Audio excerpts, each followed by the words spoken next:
ഓരോ കാലഘട്ടത്തിലും പലസ്തീൻ ജനത ആധിപത്യത്തിന് കീഴിലാണ് അവരുടെ ജീവിതത്തെ മുന്നോട്ട് നയിച്ചിട്ടുള്ളത്. ഉമറുൽ ഖത്താബ് റളിയല്ലാഹു അൻഹു വരുന്നൊരു വരവുണ്ട് പലസ്തീനിലേക്ക്, ജെറൂസലം കീഴടക്കിയ അവസ്ഥയിൽ.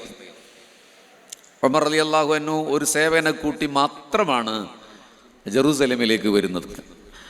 മദീന ആസ്ഥാനമായ ഇസ്ലാമിക എംപയറിൻ്റെ, അങ്ങനെ ഒരു എംപയർ എന്ന് പറയാൻ പറ്റുമോ എന്ന് എനിക്കറിയില്ല, സാമ്രാജ്യം എന്നൊക്കെ ഇസ്ലാമിനോട് ചേർത്ത് വായിക്കാൻ കഴിയുന്ന ഒരു വാക്കല്ല, എന്നാലും മനസ്സിലാകാൻ വേണ്ടി പറയാം, ഒരു ഇസ്ലാമിക് എംപയറിൻ്റെ അധിപനായ 12,000 ചതുരശ്ര മൈൽ വിശാലമായി പരന്നു കിടക്കുന്ന ഒരു സ്പിരിച്വൽ രാജ്യത്തിൻ്റെ അധിപൻ കുതിരപ്പുറത്ത് വരികയാണ്.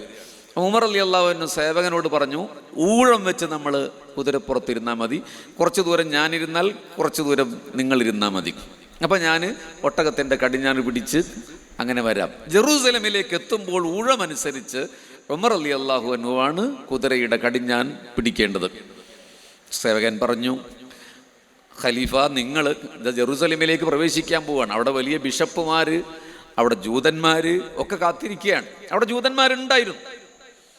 ജൂതന്മാരവിടെ എങ്ങനെയാണ് ആധിപത്യം നേടിയെന്നുള്ളത് മറ്റൊരു കാര്യമായി ആധുനിക പലസ്തീൻ ചരിത്രവുമായി ചേർത്ത് വായിക്കേണ്ടതാണ്. അങ്ങനെ ഉമർ റളിയല്ലാഹു അൻഹു സമ്മതിച്ചില്ല. അദ്ദേഹം കുതിരയുടെ കടിഞ്ഞാൺ പിടിച്ചാണ് ജെറൂസലേം സിറ്റിയിലേക്ക്, ആ പ്രാചീന നഗരത്തിലേക്ക് പ്രവേശിക്കുന്നത്. ബിഷപ്പുമാരെല്ലാം ഉമർ റളിയല്ലാഹു അൻഹുവിനെ മൈൻഡ് ചെയ്യാതെ കുതിരപ്പുറത്തിരിക്കുന്ന ആളെ ആദരവോടെ നോക്കി നിൽക്കുന്ന ഒരു മുഹൂർത്തമുണ്ട്. അദ്ദേഹം ചാടി ഇറങ്ങിയിട്ട് പറഞ്ഞു, ഞാനല്ല, ഈ നിൽക്കുന്നയാളാണ് ഖലീഫ.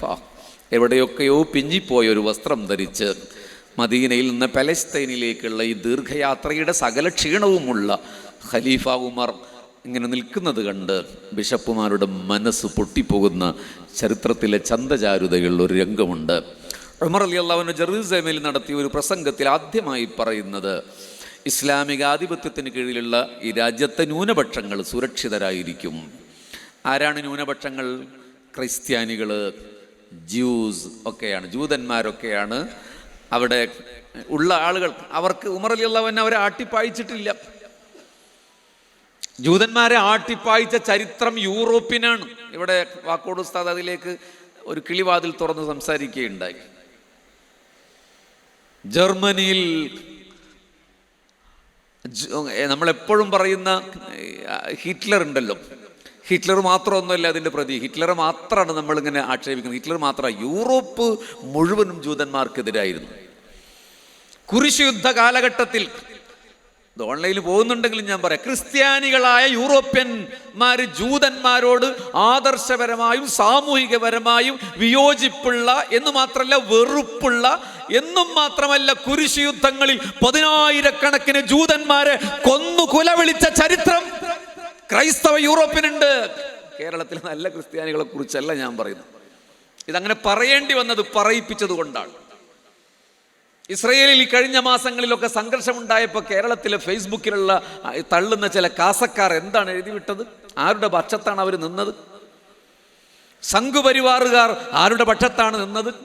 ഇന്ത്യയുടെ പ്രാക്തനമായ ചരിത്രത്തിൽ പണ്ഡിറ്റ് ജവഹർലാൽ നെഹ്റുവിൻ്റെ കാലഘട്ടത്തിൽ, ഇന്ദിരാഗാന്ധിയുടെ കാലഘട്ടത്തിൽ, രാജീവ് ഗാന്ധിയുടെ കാലഘട്ടത്തിൽ ഒക്കെ ഇന്ത്യ സ്വീകരിച്ച ഒരു നയം എന്തായിരുന്നു എന്ന് പോലും മനസ്സിലാക്കാതെ കാസക്കാരും സംഘപരിവാറുകാരും അങ്ങനെ സംസാരിക്കുമ്പോൾ നമ്മുടെ കൂട്ടത്തിലെ അതിവൈകാരികതയുടെ ആളുകൾ മുഴുവൻ കുറ്റവും അവർക്കെതിരെയൊക്കെ ചാർത്തിവെക്കുമ്പോൾ ചരിത്രത്തിൻ്റെ നിലാവെളിച്ചം എങ്ങനെയാണെന്ന് മനസ്സിലാക്കേണ്ടതുണ്ട്.